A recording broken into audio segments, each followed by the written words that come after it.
sports fans, I'm Doug, and today we'll be watching some sports bloopers. Now today, I have a special treat for you all not-so-physics buff. I've invited expert Dr. Jeff to inform all of you sports fans at home just how physics works in sports. Hey Doug, thank you for inviting me to help in the commentating. I will tell the fans at home everything they need to know about physics of terrible athletes. Great, because I don't have a clue about this physics stuff. Why do you think I went into broadcasting? Ho ho ho ho ho! Obviously, you didn't have Mr. Scholtz. He's a true genius. Before we get started, there are a few key words we have to go over. First, a force. A force is a push or a pull. Acceleration, that's an object's rate of change. We'll go over these many times as we go. So let's get started. Now this is a perfect example of Newton's first law of motion. Newton's first law states that an object at rest will stay at rest unless acted upon by an outside unbalanced force. An object in motion will stay in motion unless acted on by an outside unbalanced force.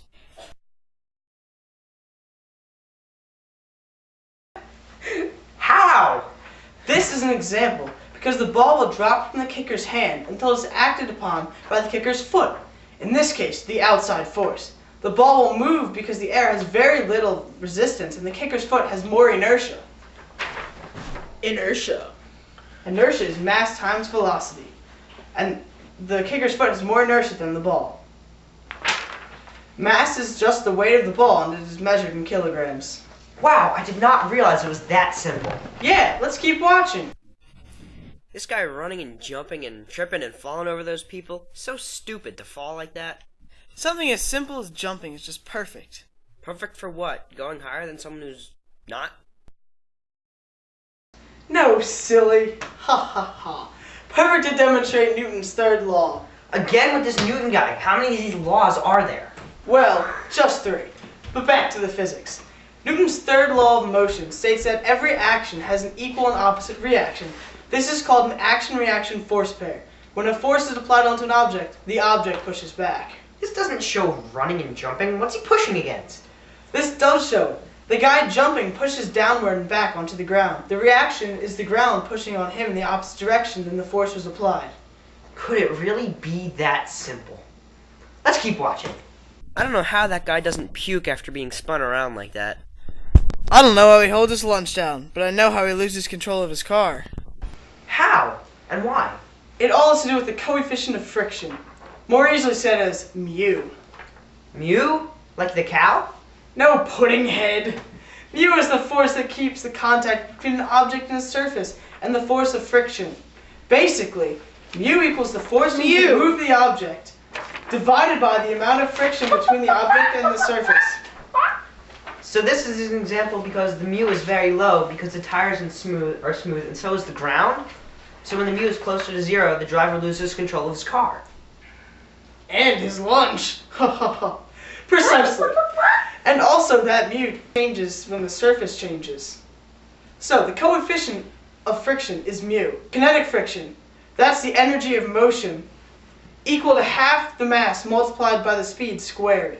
Static friction is the non-moving force between the tire and the ground. The equation can be shown as mu equals kf divided by sf.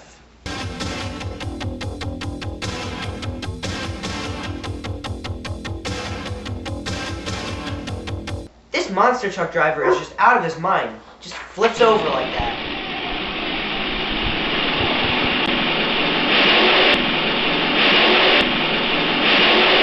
Impulse is the change momentum of an object. Here there is an impulse occurring. The driver tries to stop when he brakes using the front wheels. This causes a change in momentum due to an impulse. The truck is a large mass, so when the momentum of the truck begins to flip, it is very resistant to change. The speed of the truck combined with the mass keeps the truck flipping end over end. We'll show you more clips after this important commercial message. We'll be right back. Big Ford pickup. Fall, fall, fall, fall. Big Ford pickup. Smaller Ford Rangers. Both built Ford. Built Ford tough.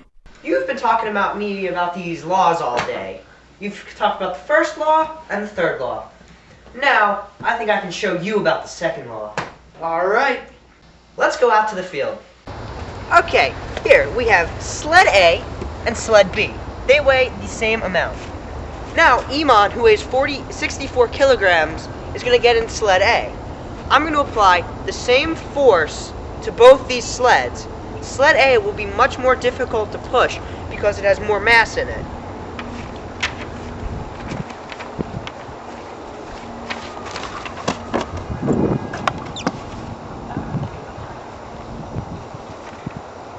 Okay, now for the actual test. You see? He didn't go as far. This force diagram shows a sled with Iman in it, and this one shows the empty sled. You're right, Doug. That perfectly shows it.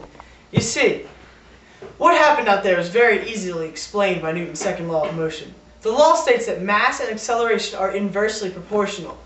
When the mass increases, the acceleration decreases, and vice versa. Also, the net force, or F net, is always the same. We can calculate net force by using this formula. Net force equals mass times acceleration. The amount of this force is measured in newtons. Jeff, it's been a pleasure having you. I learned so much. It's been great coming. I'm glad I could educate all you sports fans at home. Well, see you next time. I say that.